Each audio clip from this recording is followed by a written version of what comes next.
Hello and welcome to Moving Iron Podcast. This edition of the Moving Iron Podcast is brought to you by Axon Tire, helping dealers move more iron for the past 100 years. For more information, go to axontire.com. We have quite a gallery of people here with us today. So we've got Paige Marsh, Jesse Peters, Mike Diener, and Kenny Sneed. How you guys doing today? Good. How's it going? Long time no talk. It's been a little bit, Jesse. How you been, man? Good. I figured I'd pop in today, check in to see how everything's going. And, there's not a lot of great news out in the world today. I get, magazines delivered to my desk all the time. Sure. This one's about the death of the fuel industry. In fact, I got one today. The climate is changing. I mean, it's sort of like pick a thing to be worried about. So I figured I'd come on the Moving Iron podcast and maybe look for some good news. I don't think we have too much good news here, but we can. Dude, sure, we can make some stuff up. It's rough out there, man. It's rough. It is tough. It is for sure. It's for sure. But no, good to kind of come and chat. We've got some folks. I don't think they've been on the podcast yet, so excited to introduce them to your audience. And good to be back. Yep. Paige, how you doing? I'm doing good. Casey, you? Not too bad. What's new and exciting going on right now at Axon Tire? Well, oh man, Paige, you go first.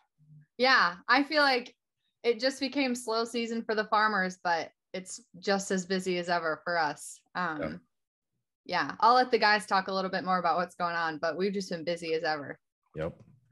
Our biggest challenge is not much different than it was, at the beginning of the year, and it's making sure we can still have products for our dealers.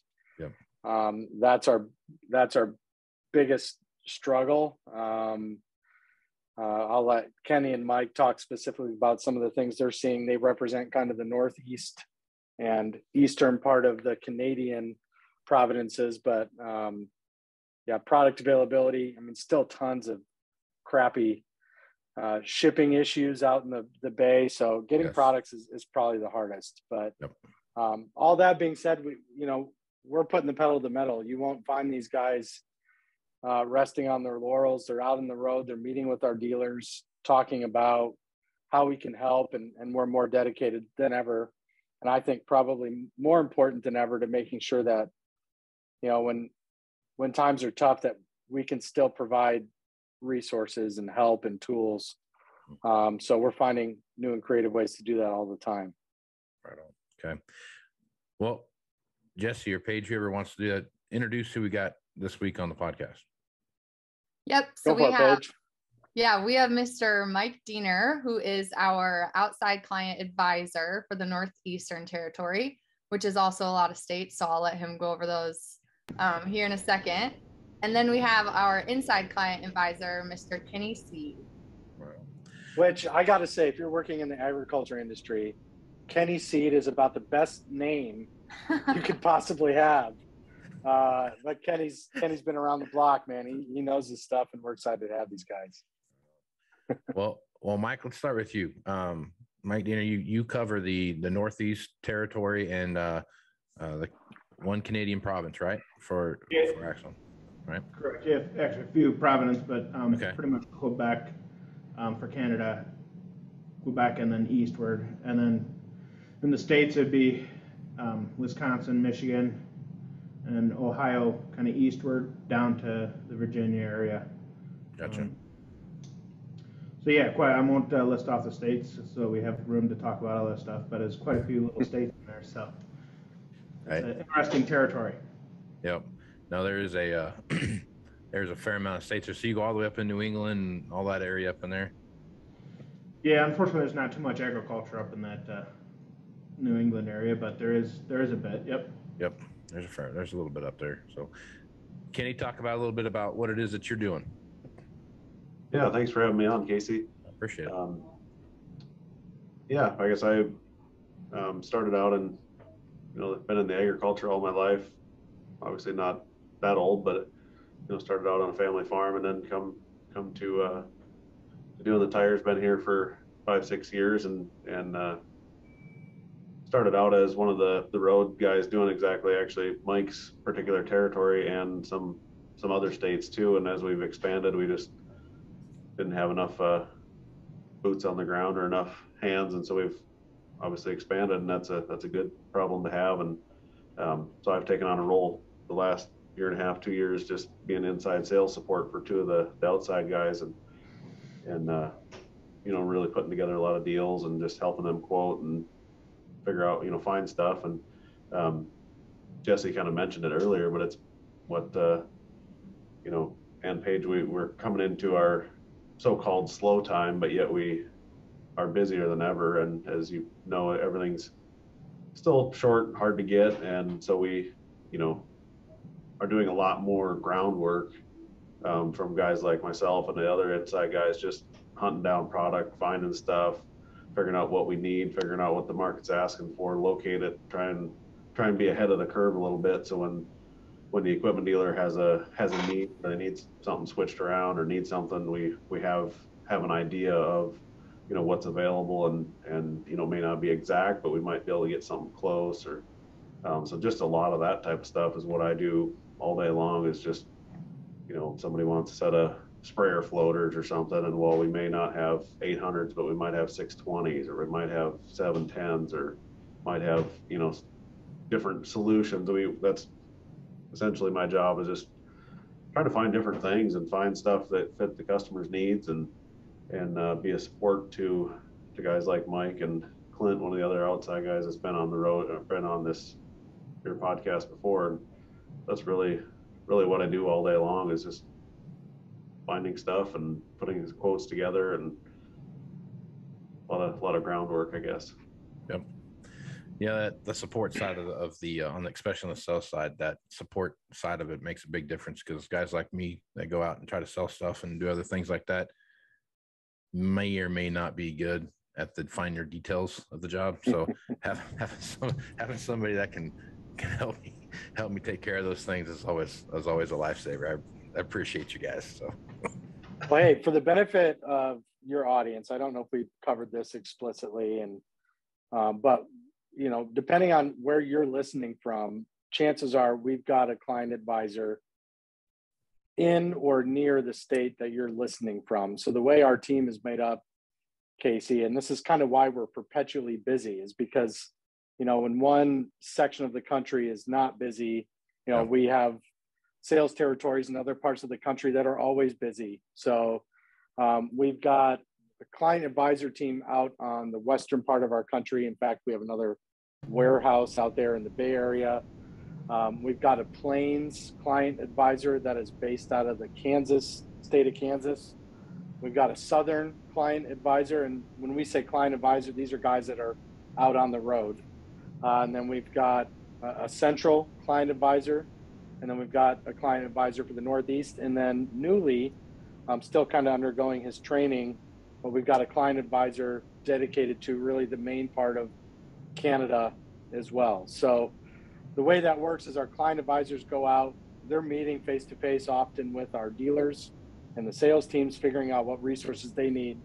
Then they reach back into a team of inside support, sales, and sales engineers, Kenny being one of those. We've got 3 support guys that are really the movers and shakers, trying to play chess or checkers, depending on how you're looking at it, trying to figure out and get the pieces together for what the particular sales guy or dealership needs. So just briefly, we've got guys spread out all over the country, and today we've brought our Northeast guys to kind of chit chat about what they're seeing.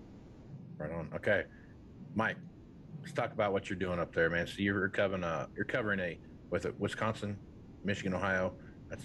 That's big dairy country. That's big corn country. That's kind of the meat and potatoes of what they call the northern corn belt. So I guess as what you see happening out there right now, what are some of the challenges you're seeing? I know it's been really wet. I know it's been cool to start off with, and they've got a little blast of heat here of late, but I guess, what are you seeing out there? What are your customers telling you?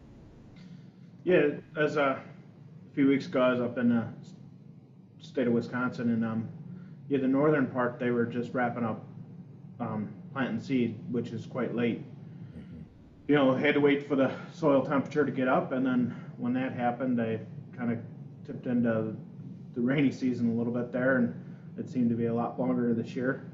And then, as I'm getting But yeah, I think 95% planted now. Everything was, the southern part was looking really, really, really good. So they had the guys in the southern state of Wisconsin, part of Wisconsin, they were really excited for the rain. They called it the $1 million rain.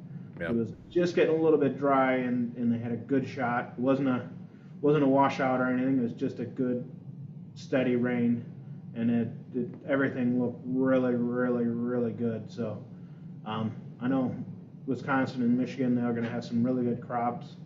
Kind of waiting for the rest of the states to see what they come in, but it was looking really good. Right on. Good deal. I know that's if you take a look at some of the stuff, like we had a frost that kind of came through here late, kind of nipped a few things. I know that same kind of cold front came up there. Anybody having to do any kind of replant up there that you've seen so far? There was a little bit of replant in Wisconsin, but I think that was a little bit due to some earlier rains. Yeah. But everything was still young enough, and that frost hit. It wasn't. It didn't get that bad. So I think they got pretty good up there. So so far this year, what are some of the bigger challenges you're seeing your customers face right now, outside of the outside of those kind of things? No equipment. Yeah, and stuff. No equipment and those kind of things. What are some of the challenges you're seeing your customers face right now? Well, obviously with it being wet, it's flotation. Sure. Yep. Wisconsin's generally pretty. They generally get it pretty good, so they don't have to worry about flotation too much. But this year it's been flotation. Everybody's wanting to get a little bit wider tire, larger tire, and so we've been working with them on that. Do you have many guys that are looking at? Because a few guys have asked me this question, and I mean I've seen them on the internet and those kind of things, but putting duals on sprayers, have you seen guys do that much? Is that an option this year, just because of availability of maybe some 800s or 710s or something like that? We have done them. I haven't done them in my territory. Kenny could probably say a little bit better to that, but I'll let him answer that one. Yeah, we do put duals on there. We have it's a little more regional. Obviously, kind of like anything. Right. We see Minnesota, the Dakotas, mm-hmm. Up into Manitoba, Saskatchewan, up in that area. We see a lot of duals on sprayers. When you get out further east, more in Mike's area, especially when you're in Pennsylvania, Maryland, Delaware, they have a lot of real narrow roads. Sure. And different things out there. They actually even run, on combines, they call them narrow duals, which are actually a dual setup that's under 15 feet wide. Yeah. Just because their roads are so much narrower and things like that. So they don't, out in that area, they don't particularly like duals on sprayers because, even in the Midwest, there's been a few mailboxes go down over the years, I think, with duals. Yeah. But yeah, it is something that we, like I say, more regionally, but we do see some, and it definitely is a help. The benefit of duals on a sprayer are you can, when the crop is actually up, you can still go down between the rows with the duals. Whereas flotation, sprayer flotation packages where you're running a real wide single, obviously you can only run over the crop, when it's real small. Otherwise you start doing yield damage. Sure. But do you see guys swapping tires out, Kenny, like depending on time of year or? Yeah. I mean, definitely on sprayers, we see a lot of, the traditional, like I say, flow packages or, something that's normally run, pre-merge and fall burn down, something like that. And then your normal spraying happens with row crop tires. So there's a lot of switching back and forth that goes on there. Oftentimes a lot of the customers that use the large flotation purchase both sets or buy the row crop with the sprayer and set of floaters as well. But one of the benefits, like I say, of duals is you can put them on in the spring, run them for pre-emerge, and then you can also leave them on a little bit longer if it is wet out and get a little more flotation to help get through that mud. And oftentimes on those we see typically only dualing on the rear of the machine. There is areas, North Dakota, we've seen dual on front and rear, dual all four corners. but then the benefit is it's fairly, you'll see even guys put the spacers on, leave them on, and then you just got to pop your wheel on and off. So. Well, you answered my question on the Educate Casey segment of the Moving Iron podcast. So that was my next question, was what's the benefit of the duals? Because I've seen that, it's one of those things where I grew up in Kansas, so they put floats on early in the season, whether it's wet or not. And it's just more of a getting across the wheat more than anything, and trying to watch that compaction and what you're doing there. I mean, that's a pretty standard thing. Get up here in Nebraska where I'm at now, floats are an issue for two reasons. One is the soil that we have up here is really sandy and really loamy. So it almost works the opposite direction. If it's real hot and dry, like it has been now, you can sink in that sand without even being wet. So you see a lot of guys run floats and stuff like that. So that the floater thing on the sprayer is getting to be a bigger deal, especially because these sprayers are getting, they're getting bigger. I mean, I look at the new 1,600 gallon sprayer that Deere's got, and some of even these bigger floater chassis that have got 2,000 gallons, worth of application chemicals or whatever it is that they're spraying. There's a lot of weight going across there. So Mike, when you're looking at that stuff, how are you having that conversation with your customer about what's the right tire to use in what situation? You start talking about speeds going up and down the road at 30 plus miles an hour at, you got 80,000 pounds worth of stuff in the back of your tank there. I mean, I guess how those conversations start, and how are you combating that right now?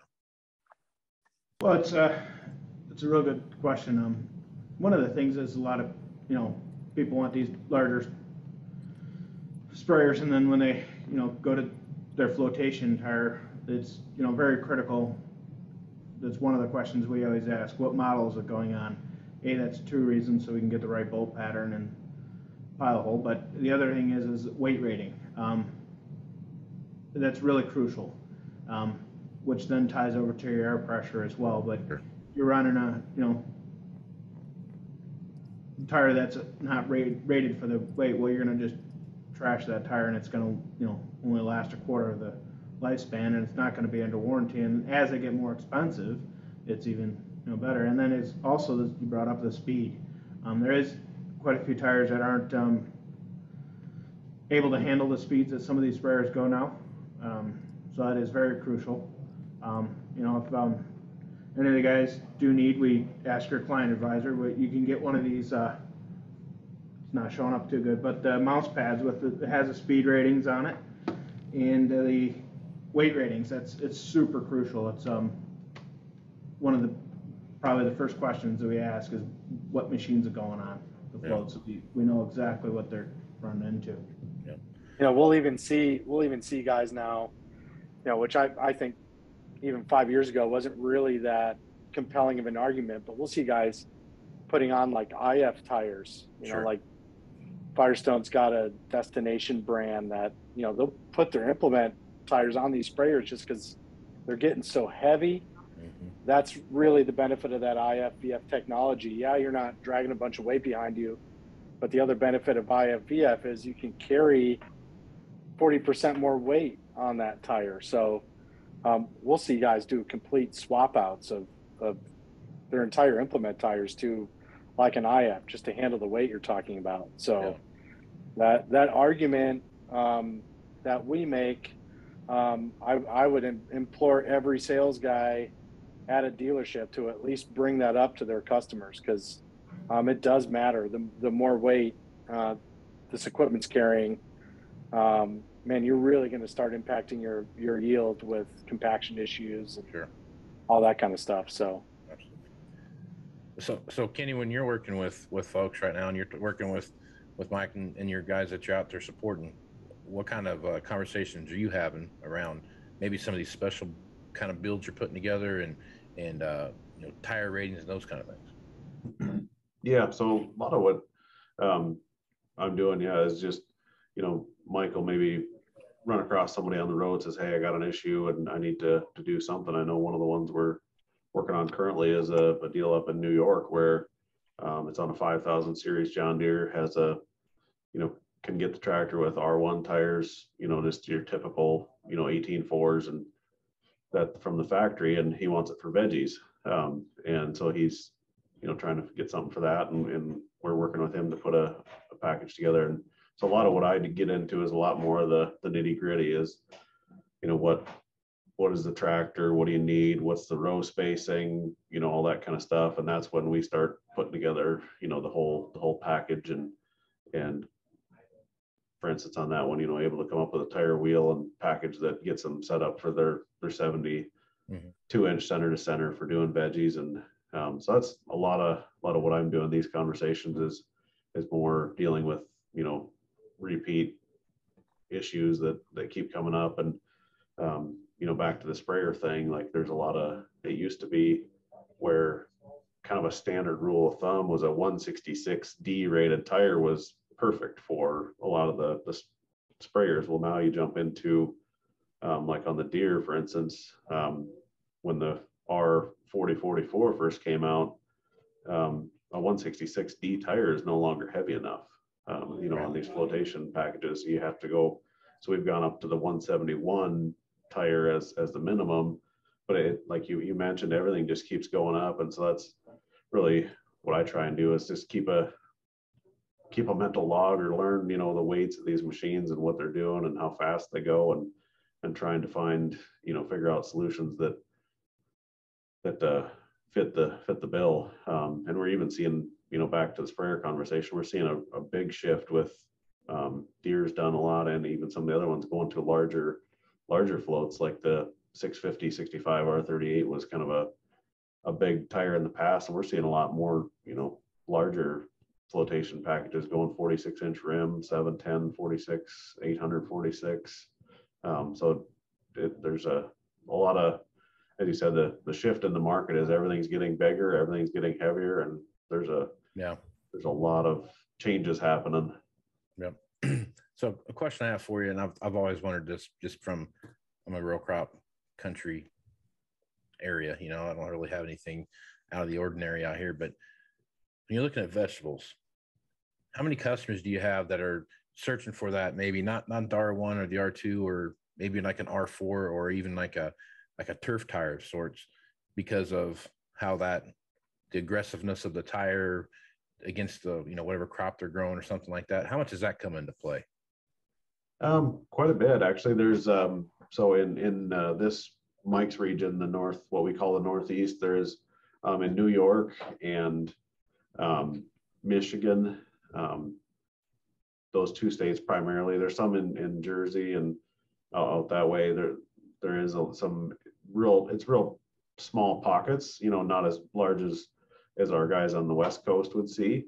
But there's more and more of that where guys are, wanting something specialty, and it's not a, in some cases there's something that Deere doesn't even offer, as the manufacturer. Sure. And so that's where we really dive in. And there is a growing number of customers that are looking for that. It's, every couple of weeks, I would say there's some sort of an application where, the out of the box package doesn't work. And that's where we're able to work with them and find stuff. And like you mentioned, some of those different turf, you see a lot of like Versa turfs on some of these compact tractors, and that hybrid, and that's those are really good tires. Alliance makes some, Carlisle, and those are definitely kind of an all-around tire for your smaller piece of equipment. They're not, not as aggressive as an R1, but if you're not needing the traction of, pulling and dragging an implement through the ground, you can actually, those are really beneficial because they are better on compaction, because you got more tread on the ground, more surface area. Mm-hmm. But also then they still have a lot of edges and stuff, so they're good on hillsides and different things like that. So you can do a lot of things with just tires, and good for, a machine spending a lot of time on the road. They wear great, a lot better than an R1 tire. Yep. You also, with some of those specialty setups, we see, whether it's an orchard or some kind of unique raised bed situation, these guys are also honestly worried about the height of the machine. Right. So that comes into play, especially with some of these custom wheel setups that Kenny and his team will put together. So it's not always just a width. You know, a lot of times they're trying to stay above or below a certain height, and honestly, that's the only way to do that without, you know, redoing the whole machine, is to put a different tire and wheel package on. So that comes into play a lot more than a lot of people realize too. Yep. Okay. Yeah, in Mike's territory, there's a lot of in Maryland, Delaware, there's a lot of poultry, and that's a big market out there. And a lot of those guys are, you know, smaller, lower sheds, and they use a lot of 4,000, 5,000, 6,000 series tractors, and you know they want them larger horsepower with a loader because they're, you know, moving the chicken litter in and out. But yet a lot of those barns are lower, and yeah, we've had guys that call in and say, hey, I got this tractor, this is what I can get my factory options, but the drawbar is this high and I have to have the drawbar 5 inches lower. What are we going to do? And you know, that's a scenario that we run into, that we, just like Jesse said, we start calculating, hey, here's the tire diameters, and you have to make sure your front and rear ratios match, and you know, for the mechanical front wheel assist, and right. That's another thing that we get a lot of inquiry on. I would definitely, you know, obviously pumping our own website for a minute, head over and check out our blog sometime, Casey, or if you're listening. You know, as a sales guy, you've heard it all until you haven't, right? And you're going to get that one question from some one-off truffle farmer or some orchard setup that he saw somebody else doing. We talk about a lot of these unique setups on our blog, so check it out. We've taken some of the more unique ones we've run into over the years and actually put product info, how we solved the problem, what was the setup, what was the machine. It's an awesome area. So just go to axontire.com, click on resources, and head to our blog, and we literally tell the story of how the phone call came in, how we helped the dealer solve the problem for his customer. I think it's a great resource for your audience to kind of go see some of these unique setups we've been talking about. Because you're right, if you're in Iowa or somewhere in the breadbasket, we see beans and corn, and it's not that exciting. Right. At the end of the day, it's just how wet is it? Yep. That's all we care about. That's exactly right. So, yeah. Right. One last question, Mike. When you're with these setups and this various thing you're going on, what kind of conversations are you having around ballasting and how that works with the tire, whether higher tread rating or a smaller tread rating, just depending on what they're doing? I mean, so when you're talking about ballasting, how are you having that conversation? It goes by, you know, everybody's different. Everybody has their own need, and every situation seems to it's vastly different. There's no two situations are ever the same, surprisingly. But you know, just get more information from what are they actually doing? What's the conditions they're in? What was their challenges before? How do they? And then we just, you know, get together and come up with a solution. And then, so yeah, everyone's different, and that's why we always try to use as much information as possible. Yeah. Right on. Kenny, do you see a lot of guys using, you know, ballast to help their application up in the Northeast very much, or? Yeah, we would. On some of these smaller tractors, I know we've done some changeovers on deer and some case, and you name it, whatever color. And you know, we try and make sure that we use, largely what we're hearing is mostly the cast weights or the wheel weights for ballasting on the rear. The days of liquid ballasting are pretty much, I mean, it's still out there, still prevalent, but a lot more of the bolt-on ballast. But there is on some of these units, you know, you get some of those veggie tractors where they're, you know, using a heavy 3-point toolbar, and so we would use, you know, a lot of, you know, get requests to make sure, you know, we've even had some 8,000 series where they want to run a single tire and wheel, and you know, like we mentioned, coming from corn and bean country, you know, everybody's on 480/50 duals, right? 30-inch rows, and you take and put a 380 on there or 320 and a single, and there's a lot of weight on that tractor. So, you know, in those situations, we definitely start asking, you know, how heavy is the toolbar? What kind of a application are you in? Because we definitely need a tire that's going to be rated for that. And back to Jesse's point, that in situations like that, that's where you pretty much no alternative other than an IF or VF tire there to get enough load rating to carry those implements. Was that your question, Casey, in regards to Yep. handling the weight, or what was your?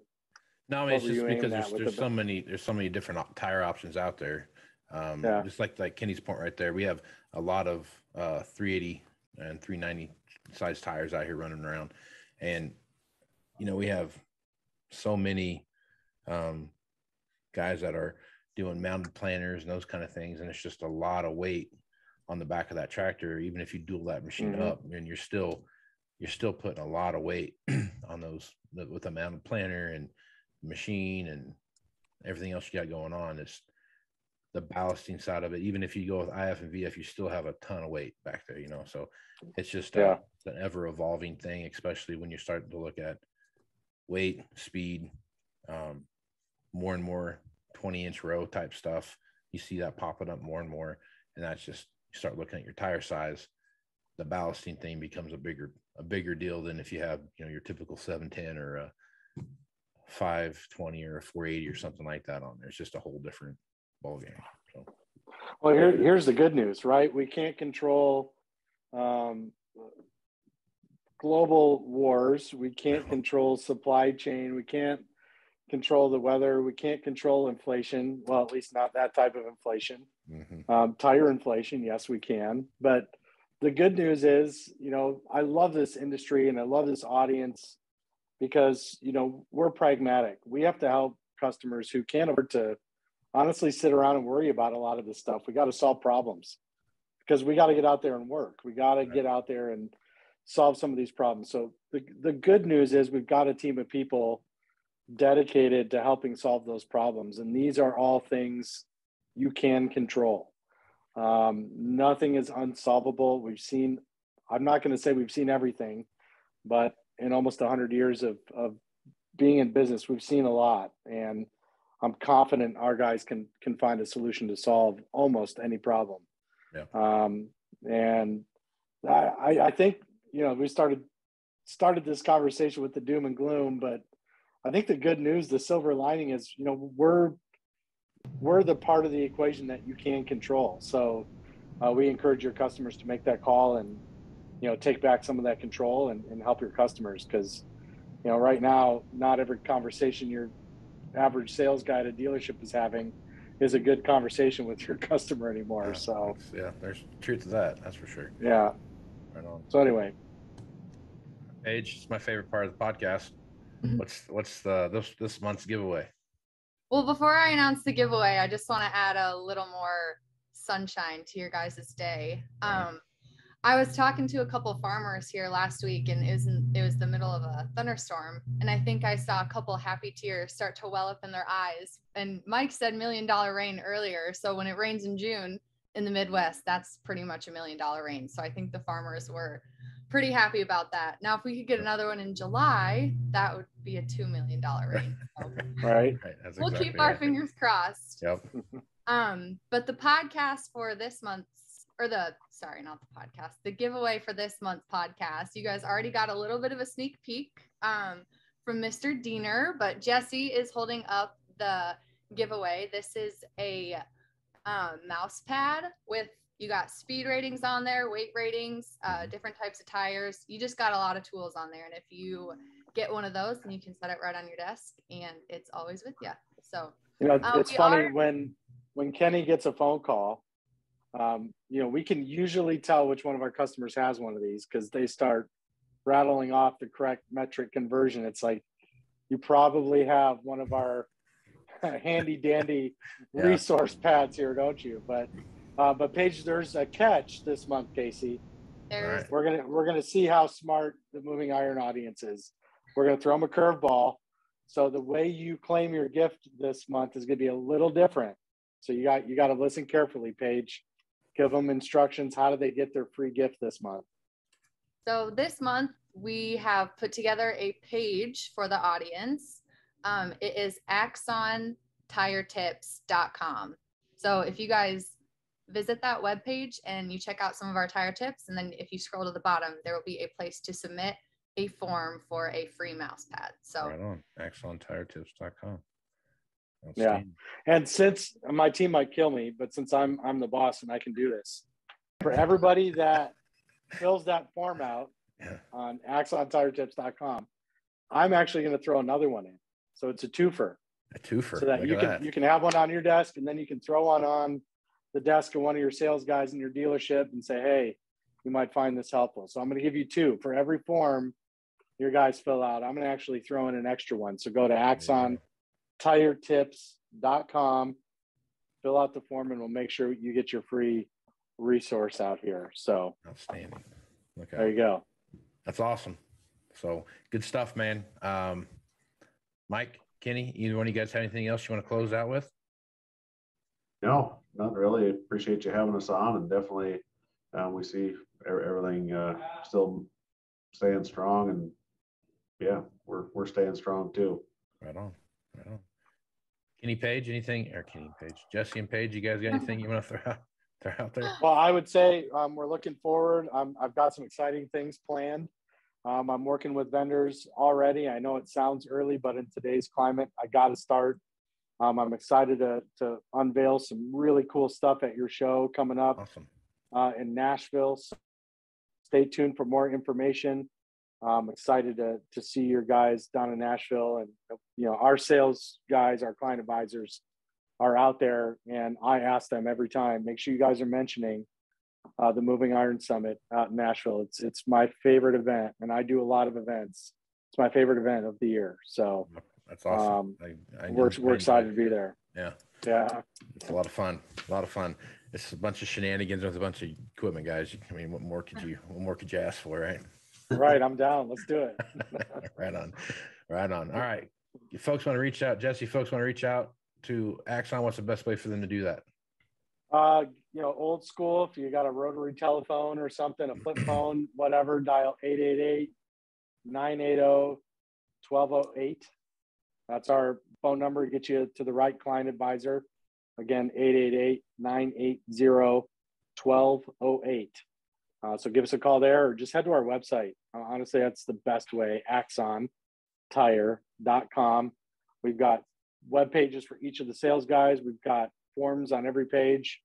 We're not hard to get a hold of, and we'll make sure we point you in the right direction. Go to the website, check them out. You want to see a little background on Mike and Kenny, that's all right there on their webpage, and it's a very well put together webpage. So my hat goes off to you guys for that. So congratulations on that webpage. So with that, I am Casey Seymour with Moving Iron Podcast. You can find me at Facebook, Twitter, and Instagram at Moving Iron LLC. Go to LinkedIn at Moving Iron Podcast. Check out the Moving Iron Podcast YouTube channel, where you can see the video version of this podcast that we're doing right now. So if you're interested in doing that, check that out. Good friend of mine, Alex Yurchenko, has gone back to Ukraine to pass out humanitarian aid. So if you're interested in helping Alex, go check out his GoFundMe. That's Help Alex Transport Aid from Poland to Ukraine. Check that out, and however you can help him. He's over there right now. Just dropped off his first 2 tons of stuff at some town I can't pronounce in Ukraine, but it's about 10 miles away from the front line. So he's right there. He's right there in the middle of all that. So out there helping his countrymen. So any help you can help, just throw Alex's way, that'd be great. So with that, I am Casey Seymour with, I got a long list here, so you can go back to this. So make everybody right here. Paige Marsh, Jesse Peters, Mike Diener, Kenny Seed. Till next time, let's move on, folks.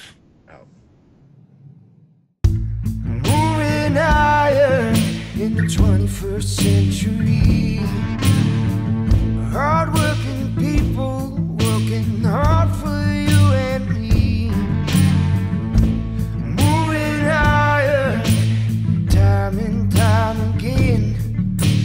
Through the years, you'll find us here. Move